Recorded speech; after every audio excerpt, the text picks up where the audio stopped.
નમસ્કાર, આપ જોઈ રહ્યા છો જનસાક્ષી ન્યૂઝ। નજર કરી આજના મુખ્ય સમાચારો પર। અંકલેશ્વર જેઆઈડીસી રહેણાંક વિસ્તારમાં વર્ષ 1995માં ખાનગી બિલ્ડર દ્વારા સુફલમ કોર્પોરેટિવ સોસાયટીનું બાંધકામ કર્યું હતું અને મકાન ખરીદનાર પાસેથી રૂપિયા 1.25 લાખ તેમજ housing and urban development corporation limited finance કંપનીની રૂપિયા 1 લાખની લોન લઈ 132 જેટલા ફ્લેટનું વેચાણ કર્યું હતું। પણ જે તે સમયે બિલ્ડરે લોનના હપ્તા ફ્લેટ ધારકો પાસેથી લઈ હુડકોમાં જમા કરાવ્યા ન હતા, જે અંગે વર્ષ 2008માં હુડકો દ્વારા અંદાજે 2 કરોડ ઉપરાંતની રકમની વસૂલી માટેની નોટિસ મળતા સ્થાનિક ફ્લેટ ધારકો અચંબામાં પડી ગયા હતા। જે તે સમય સુધીમાં અનેક લોકોએ ત્યારબાદ વર્ષ 2 વર્ષ સુધી હપ્તાઓ પણ ભર્યા હતા। હાલ આ સોસાયટીના માથે હપ્તા, વ્યાજ તેમજ પેનલ્ટી સહિત લેણા નીકળતા નાણાંની રકમ અંદાજે રૂપિયા 11 કરોડ સુધી પહોંચી ગઈ છે, જેને ભરપાઈ કરવાની કોઈ આર્થિક પરિસ્થિતિ આ ફ્લેટ ધારકોની નથી। અત્રે ઉલ્લેખનીય છે કે જે તે સમયે બિલ્ડરે સોસાયટીના નામે લોન લીધી હતી, જેને કારણે કેટલાક ફ્લેટ ધારકો પોતાના ફ્લેટના બાકી નાણાં ભરપાઈ કરવા તૈયાર હોવા છતાં હુડકો તે લેતું નથી। હાલ આ સમગ્ર મામલો ડેબિટ રિકવરી ટ્રિબ્યુનલ કોર્ટમાં છે। 2 દિવસ અગાઉ હુડકોની ટીમ પોઝિશન લેવાની નોટિસ સોસાયટીમાં ચિપકાવી દેતા અનેક પરિવારો મુશ્કેલીમાં મુકાઈ જવા પામ્યા છે।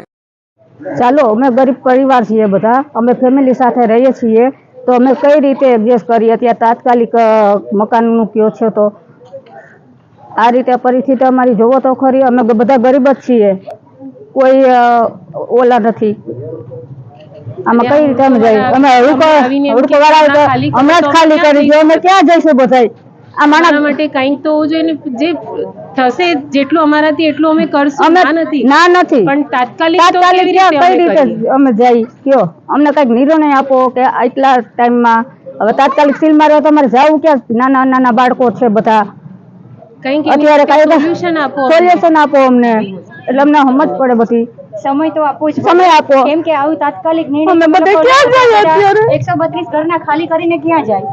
પહેલા તો એ છે, બરાબર? આટલા બધા છોકરાવાળા, નાના નાના છોકરાવાળા મધ્યમ વર્ગના પરિવાર રહી છે અહીંયા, તો તમારે અમને કંઈક તો આનો પ્રોબ્લેમનો સોલ્યુશન આપવો જ પડશે।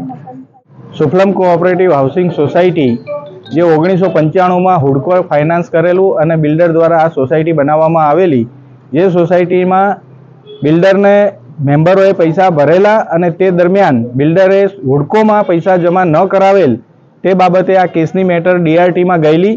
ડીઆરટીમાં મેટર ચાલી, એ વસ્તુ પણ મેમ્બરો સુધી પહોંચવા દીધી નથી। જે 2008માં સોસાયટીના મેમ્બરોને અંદાજ આવ્યો કે આવું કંઈક ચાલી રહ્યું છે, ત્યારે હુડકો સાથે સોસાયટીના મેમ્બરોએ સંપર્ક કર્યો અને જાણવા મળ્યું કે ત્યારે લગભગ 3 થી 4 કરોડ રૂપિયા ભરવાના થતા હતા, ઇન્ટરેસ્ટ ને પેનલ ઇન્ટરેસ્ટ ને બધું કેલ્ક્યુલેટ કર્યા પછી।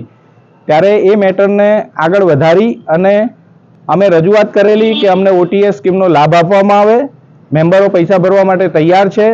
અમારા જે પુરાવા હતા, બિલ્ડરને પેમેન્ટ આપેલું અને એ બધું પણ હુડકોમાં અમે સબમિટ કર્યું, પણ હુડકોએ ડીઆરટીમાં અમને ત્યાં બોલવા દેવાનો કોઈ મોકો આપવામાં આવ્યો નહીં। ડીઆરટીમાં પણ એ સાંભળવામાં આવેલી નહીં અને ત્યાર પછી એ બાબતને 2009-10માં અમે પૈસા ભરવા માટે 2 કરોડ રૂપિયા એકઠા કરી અને અમારી પાસે એના ડેટા અને રેકોર્ડ પણ છે। અમે ત્યારબાદ ગઈકાલે જ્યારે 3 દિવસ પહેલાં અમારા ત્યાં 2 બિલ્ડિંગમાં નોટિસ ચોંટાડી ગયેલા, તે બાબતે અમે ગઈકાલે હુડકો અને ડીઆરટીનો સંપર્ક કરેલો। તે દરમિયાન ત્યાંથી અમને સ્ટે માટે અમારા વકીલ રાખી અને અમે રજૂઆત કરેલી। તે ગઈકાલે એનો સ્ટે પણ આપવામાં નહોતો આવ્યો, પણ આજનો ઓર્ડર પ્રમાણે એને સ્ટે આપવા માટે 15 તારીખ સુધી એક્સટેન્ડ કરેલું છે।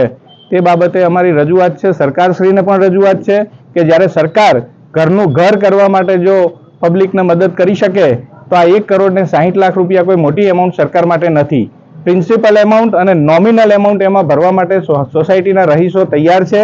સરકારને અને ડીઆરટીને અને હુડકોને અમારી રજૂઆત છે કે આની અંદર સમાધાન સ્કીમની અંદર અમને લાભ આપવામાં આવે અને આ ગરીબ પરિવારોને એમાંથી મુક્ત કરવામાં આવે।